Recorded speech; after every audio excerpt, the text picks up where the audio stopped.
everyone, and welcome to the 5 o'clock to 5:30 session of the 2024 Open Simulator Community Conference.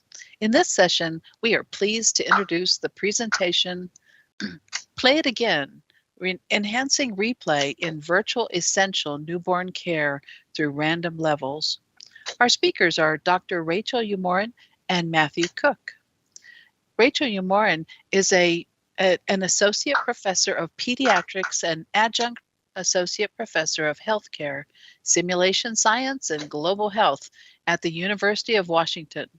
Her research focuses on innovative uses of technology to improve the quality of newborn care. Matt Cook is a research engineer at the University of Washington and lead developer for the virtual vENC project. Please check out the website found at conference.opensimulator.org for speaker bios, details of the sessions, and the full schedule of events. This session is being live streamed and recorded, so if you have questions or comments during the session, you may send tweets to @OpenSimCC with the hashtag #OSCC24. Welcome, everyone. Let's begin the session. Thank you so much for that introduction. I'm so pleased to be here along with my co-presenter, Matt, and just to share some updates about a project that started about 10 years ago in Second Life and OpenSim. And I think some of our folks here in the audience will remember some of our grids, like Africa Traveler and the nursing simulators. And so we kind of evolved this project over time with an audience that was globally located, mobile first, mobile only, and transitioned the experience to Unity, but still maintaining contact and connection with its origins. So I'm just going to start out by giving a really concerning statistic, and I apologize to the audiences. I'll try to type as I go along. My speakeasy technology failed on me today. But there are 2.3 million newborns that die each year around the world. Many of them are in Africa and in Southeast Asia. And this is in spite of a lot of efforts that have been put into educating health providers in these locations on essential newborn care. And so we set out to use the material that was already out there, already vetted through the World Health Organization, to create recommendations for newborn care and to translate this into playable virtual scenarios that health providers, after they were initially trained, could use for practicing and that they could access on their mobile device. And so we call this application the Virtual Essential Newborn Care app. And it's a mobile VR simulation for practicing newborn resuscitation and newborn care. It's been used by health professionals in Nigeria and Uganda and Rwanda and many other locations. And as you can see in the imagery, there's screen-based experience as well as a Google Cardboard-based experience that they can use on mobile phones and tablets.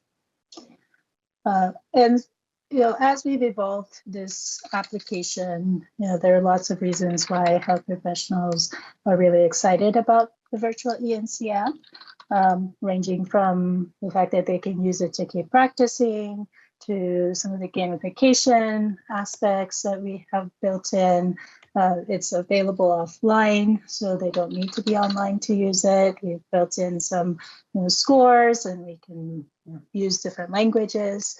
And so there are lots of things that we like about this application and that have been leveraged in these various settings to actually create improvements in newborn care.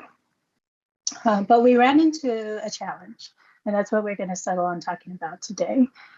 We have, as you might imagine, a spectrum of learners, from the folks that are, just trying to figure it out, working through the various scenarios, to the ones that are just kind of blowing through the material and getting 100% on the scores and just needing more. So our focus today is on how we address that challenge of learners that want to keep playing but need more content. And so I'm going to turn it over to Matt, who's a research scientist engineer and lead developer, to speak to how he went through the process of really leveraging the design that was already great, the infrastructure that already allowed for lots of possible expansion, and really bringing to life this concept of a random level in vENC. Hi. So, as you saw in the previous slide, so we mapped out the entire process for treating a different patients from all the way from pre-birth to either discharge or referral of the patient. And so it can cover, it branches and merges and can cover anything, well, almost anything that could go wrong with that patient at different times. So if their condition is X, we do Y, etc. So that made it really easy to create scenarios where we can just randomly generate new patients and what's going wrong with them, and our system is capable of being able to just go through the scenario appropriately for them. And so, looks like I don't have control of slides, so Rachel, if you go to the next slide. So, for our random scenarios, we came to the decision that we wanted anything to be able to happen, within reason. So it is unlocked after the last level because we wanted to ensure that our basic learning objectives were met throughout our experience. That's the reason we didn't have random scenarios just to begin with, because we needed to ensure that they saw and learned how to respond to any of the different things that could come up. And so now that they've unlocked everything, now that they've mastered everything, they can go back and go through it all. And so in these scenarios, we wanted to make sure that they could range from trivial beginner problems where maybe even nothing goes wrong, all the way to the most extreme, where everything melts down and the world is on fire. But we did want to skew slightly more towards our more interesting cases. So next slide. So seeing as this is based on replay value, if they get through everything, we anticipate them stopping after, and then maybe coming back to this after a little while, where maybe they've forgotten their skills. So we wanted to make sure to include some difficulty adjustment. So since this is unlocking after they've gotten through all of the levels, we are assuming they are at their peak skill level after they've finished. So we default to that highest difficulty, and then if they demonstrate they need less, we can make that easier for them. So at first we started thinking about this in terms of, hard, medium, and easy, but that wasn't quite right. It started confusing us initially because, as we said, in our base case, we wanted anything to be able to happen, including the easies. And so trying to lock that to hard wasn't quite the right way of thinking about it. So then we started thinking about it in terms of, okay, we have the base case and then we'll go easier and then easiest. But that wasn't quite right either. Because, if we, on the easier or medium difficulty, well, if we allowed the really easy scenarios at that lower difficulty, if they happen to get one of the beginner difficulties and they get a high score, well, then they would be brought back up to the harder difficulty. But they didn't demonstrate the mastery of that medium level, so we can't allow that. So it actually worked out more like the base case, and then we will lock down the difficulty at the medium, where it's not going to be an easy, it's not going to be a hard, and then if they still don't get it, then they're back to our base case. So the challenge we had from there is gauging what difficulty is. So at first we thought about it in terms of, we classify our patients in terms of green, yellow, and red, in terms of how sick that patient is. And our immediate instinct was, well, reds are more difficult, right? Well, no, because, if we look at the diagram here, so we've got red problems, have very premature, we've got seizures, severe jaundice, physical deformities, fever. We can agree that's a very sick baby, my goodness. But it's actually, the scenario is actually really easy because, well, they've seen seizures, we've seen jaundice, all right, we immediately refer the baby, wipe our hands of it, not my problem, let's go get lunch. Whereas a significantly less sick baby with that's only slightly cold with some feeding difficulty, maybe we'd had some basic ventilation, that actually requires a lot more steps from the player, more interventions. It moves into a new day where we have to start redoing all of our things and remembering what more needs to be done to actually treat that patient. So that actually becomes more difficult. So we associate our difficulty with interventions and not severity. Then go to the next slide. So as far as how we designed our scenarios, we had our first approach was the basic one, where we start with a base case of a healthy baby.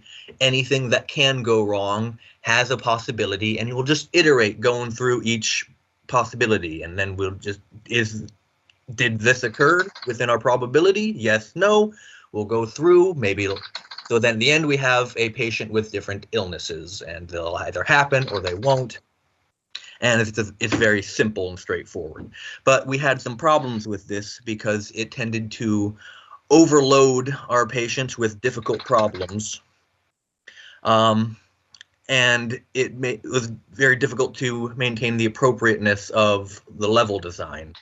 And so we could have kind of addressed this with, let's just reduce the probability of any of these issues or cap the number of problems we see. But then trying to pair that with, okay, we can't have a sick baby, we can't have a cold baby that also has feeding difficulty because that goes off in two different branches of extra steps that need to be done. So that's just an example. So again, that maintaining that appropriate difficulty level was tricky, and so that we could have complicated it with a bunch of if statements, but this approach got messy, which led us to our second approach. Next slide. That I imagine more as the claw machine approach. So again, we had the basic healthy baby, and we had those lists of problems that could be addressed, except this time we have a cap on how many can occur, and each one has its different weight. And then based on difficulty, that weight can vary as low as 0. So if we don't want to have ventilation on the easiest difficulty, we can just turn that off entirely. And we just draw a number of problems, based on difficulty, until we have our patient, our patient scenario. Yeah. And so if you go to the next slide, we have some relationships we're able to introduce with these problems that helped us to create the appropriateness of the level design to make sure that difficulty was appropriate and our scenario realistic. So we have some incompatibilities where if you just draw a thing, then other problems will just be taken completely out of the possibility to be drawn again. So that can be, those incompatibilities can be based on clinical problems. It may just be logistical on our part with our animations just kind of not really meshing together, the difficulty management or the level design. So if we've got chest in drawing, well, obviously we can't have fast breathing with our chest drawing because we've only got one animation for that. So we can drawing a thing can reweight other problems. So if we've got a preterm baby, those babies tend to be more commonly cold, so that possibility becomes increased. Or we've got guaranteed pairings. So if you've got a baby with chest in drawing, they will not be able to feed appropriately. So we make sure those go together. If you go to the next slide. And so it's not just a matter of what problems occur, but we also wanted to randomize when they occur or when they resolve. Because some issues, they stay issues until you either refer or discharge, and some may or may not clear themselves up after a certain amount of time. So we need, based on the problem, and again, the difficulty, the possibilities of where they could actually slot into this, can again make it more interesting to play, because you actually have to start paying attention at every given time, rather than just mastering what to do when you see at any given point of time, or when you see a thing. The next slide. I believe that is. Oh, that's it. Am I done talking? You are done talking. So just to kind of conclude, before we go to the acknowledgements, within a tremendous amount of work, and Matt has really presented this all very succinctly, but it did take a lot of thinking to try to work through all these challenges. We have been able to upgrade the vENC app now with a random level to support unlimited practice. And we're so excited about being able to support newborn care in low resource settings. And we really hope that this will be a helpful use of technology to save newborn lives around the world. And so with that, I'm going to put up our acknowledgement slide and just say thank you all for your attention today, and we're happy to take any questions. Thank you, Rachel and Matt. That was a wonderful presentation. So are there any questions from our audience? I think one of the things that might be coming to mind is the use of a mobile device might be very convenient, the mobile app or tablet or whatever, for the markets where you're using it. So are you primarily using and testing this app in Africa, or are you testing it here first? We are primarily testing in Africa. All our usability and development and field tests are with the stakeholders, the end users that this is intended for. And so that would be primarily in settings where the neonatal mortality rates are the highest. So now, are you staying Africa. here? Okay. So are you staying here when you do this testing, or is your team going to Africa to help them on site, or is everything remote? A little bit of both. We have a distributed team, so we have a tech team based in Nigeria, and so they are leading the usability testing and also helping to support development. So our development team is distributed between the US and in Nigeria. And so our user testing is able to happen on site. And we do have a remote component, so using screen captures or screenshots through video conferencing, we are able to view the screens and see where the challenges are, and try to work through various iterations with the end users. Well, thank you, Rachel and Matt. This is a wonderful presentation, and we're so thankful for you to share it with us. As a reminder to our audience, you will want to check out the conference.opensimulator.org to see what is coming up on the conference schedule. You won't want to miss our next session, which will begin at 5:30 p.m. in this keynote region, and it is entitled Project-Based Learning in Metaverse for K through 12 Students. Also, We encourage you to visit the OSCC24 Poster Expo in the OSCC Expo 3 region to find accompanying information on presentations and to explore the Hypergrid Tour resources in OSCC Expo 2 region, along with sponsor and crowdfunder booths located throughout all of the OSCC Expo regions. Thank you again to Rachel and Matt and to you, the audience.